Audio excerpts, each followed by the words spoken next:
Oye, Pedro, ¿tú has visto a José? ¿A José no? ¿Por qué? Mira, cuando te con ese negro prieto lo voy a encender, ¿oíste?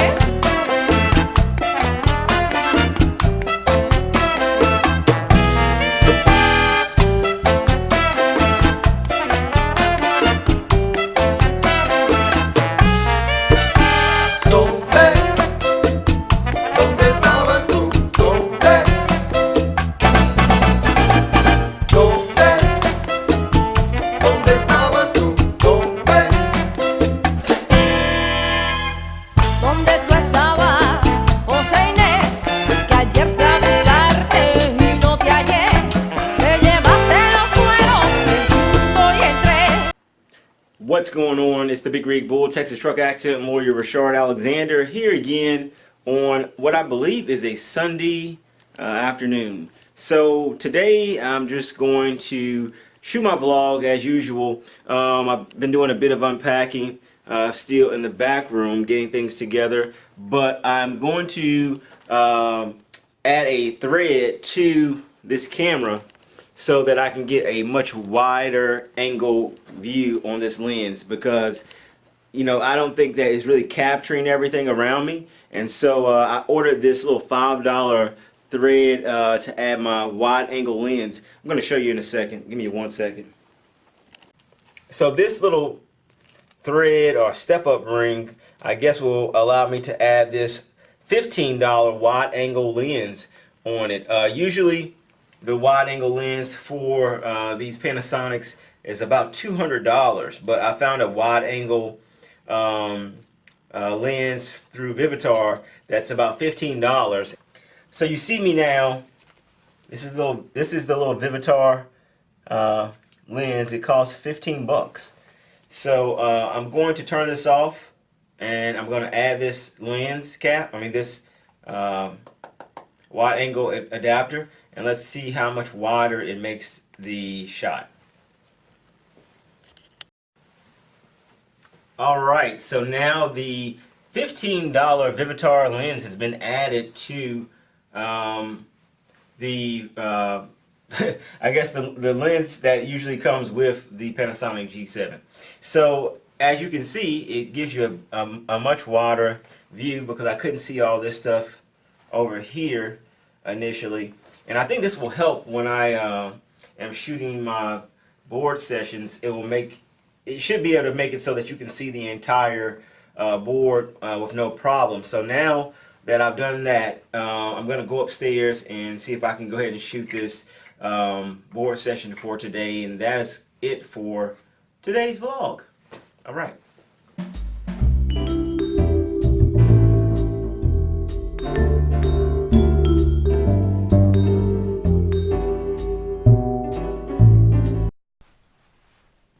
Alright, ladies and gentlemen, boys and girls, today we are discussing in episode 35, I believe, a continuation of what we talked about yesterday, which is parts and accessories necessary for safe operations of commercial motor vehicles here in the state of Texas. Now, today we're going to continue our focus on brakes. We're going to briefly talk about windshield conditions, fuel systems, and coupling devices.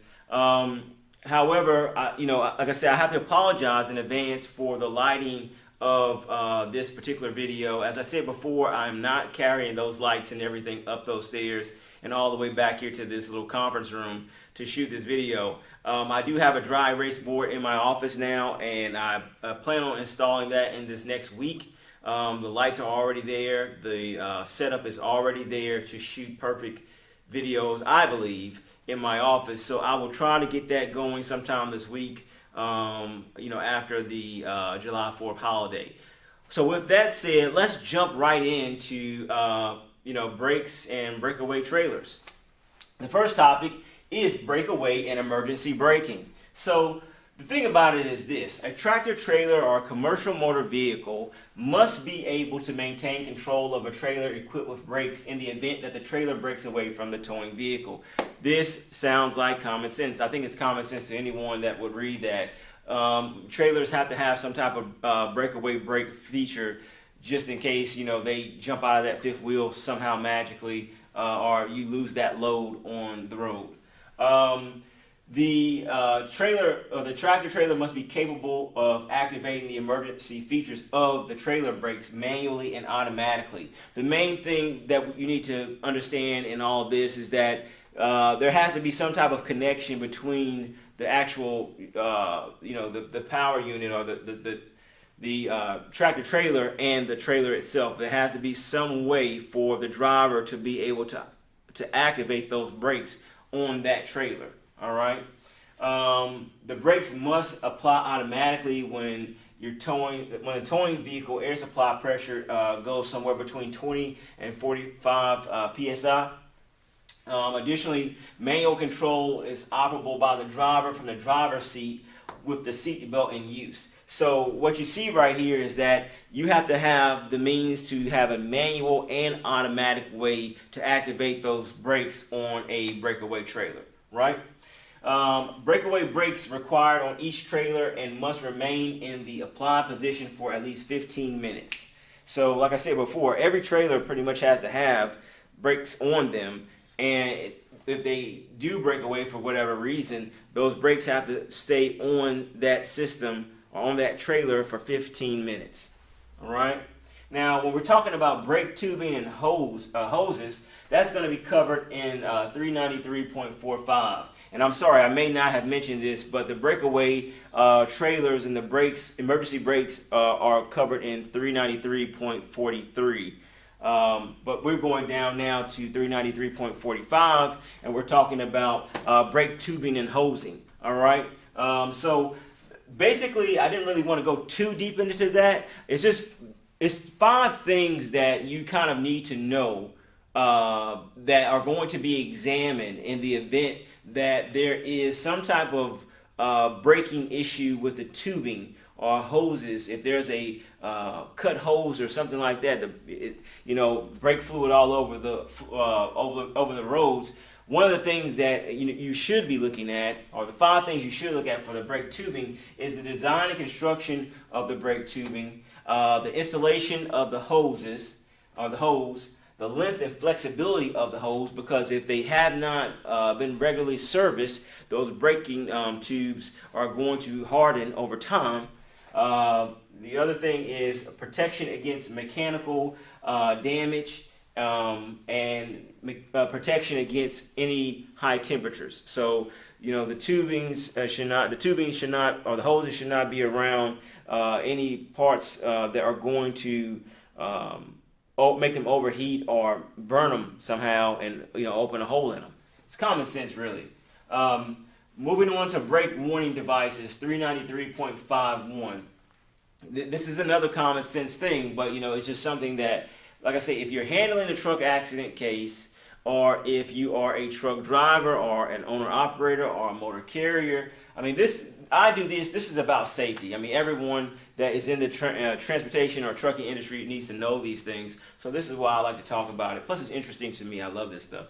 But brake warning devices. So obviously, every commercial motor vehicle must be equipped with a signal that alerts the driver to a failure in the vehicle's brake system, right? Just like you're driving in a car. If something's wrong with your brakes, if you need to get your oil changed, you have a light or a signal or something that identifies the fact that there is a problem with your vehicle, right? Now, when we're talking about commercial motor vehicles and we're talking about brake failures, this applies to hydraulic brakes, it applies to air brake systems, it applies to vacuum brake systems. So, it applies to almost every kind of braking system that you're going to generally use on a commercial motor vehicle for the most part, right?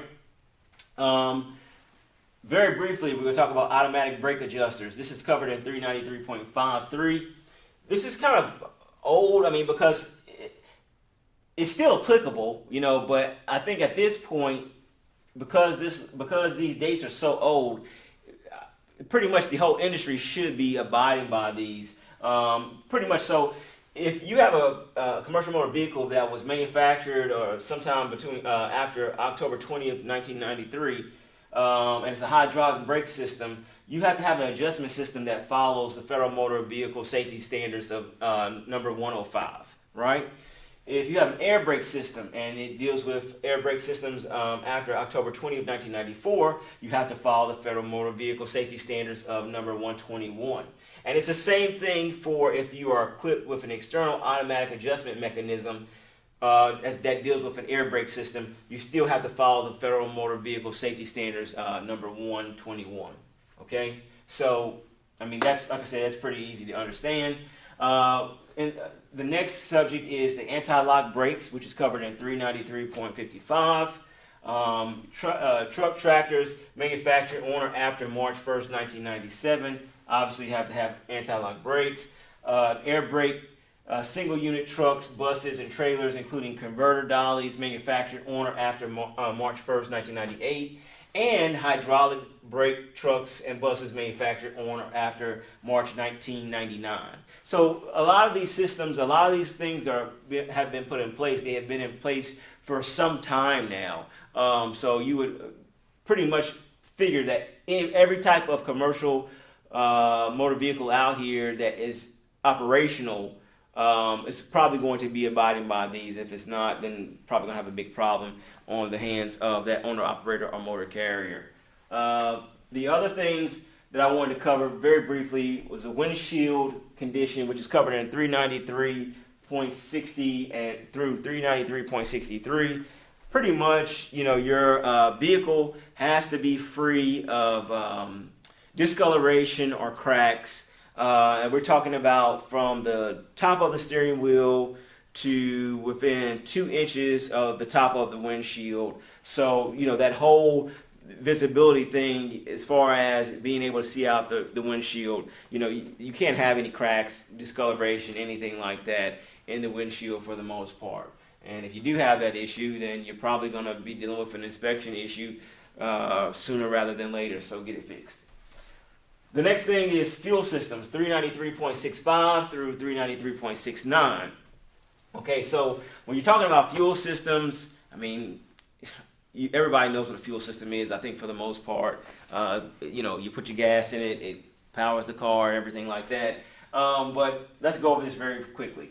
No part can extend beyond the widest part of the vehicle. No part of the fuel system can extend beyond the widest part of the vehicle. That makes sense. If you've ever looked at, I think it was a case a while ago back in the 70s with either the Pinto or Gremlin, and these guys had, I'm sorry, not guys, but this company had manufactured like a Pinto or a Gremlin, and the issue with it was that the fuel tank was too far back in the bottom of the car, so that even if it was tapped with like the slightest tap, it could cause an explosion of the car.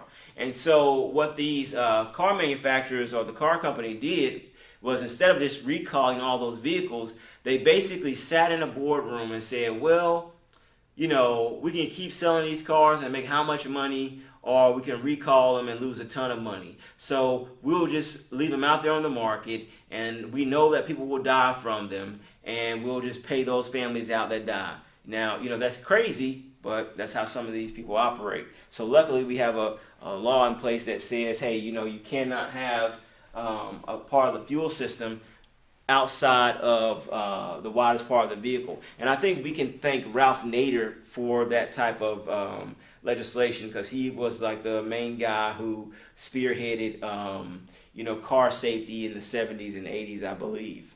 But you can check that out and see if I'm wrong, but I believe I'm right about that. Additionally, no part of the fuel tank is forward of the front axle or the power unit. That, once again, is common sense, I think. Moving right along, fuel lines do not extend beyond a towed vehicle and the towing unit while the combination is in motion. No part of the fuel system of a bus manufacturer on or after January 1st, 1973 is located within or above the passenger compartment. And the last thing I wanted to talk about was coupling devices. Coupling devices just attach pretty much the power unit and the towing unit, or the tractor trailer with the trailer. And that's covered in 393.70 and through 393.71. I'm not really going to go too deep into that. Just know that if you have questions about fifth wheels and coupling devices or saddle mount operations, that can be found in that particular section. That wraps up today. It is steaming, very hot in here, as it always is on the weekends. So I'm glad to get this over with. I hope you have a wonderful Monday morning, a safe drive to wherever you're heading, and I will see you guys later. Take it easy. This is the Big Rig Bull, and I'm out of here. Siagara, está esa mulata. Ay, mamita, camina, anda. Dale un poquito para acá.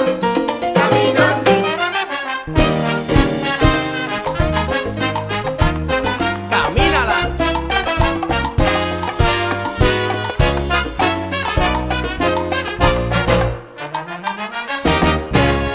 La vecinita del frente buenamente se ha fijado cómo camina la gente cuando sale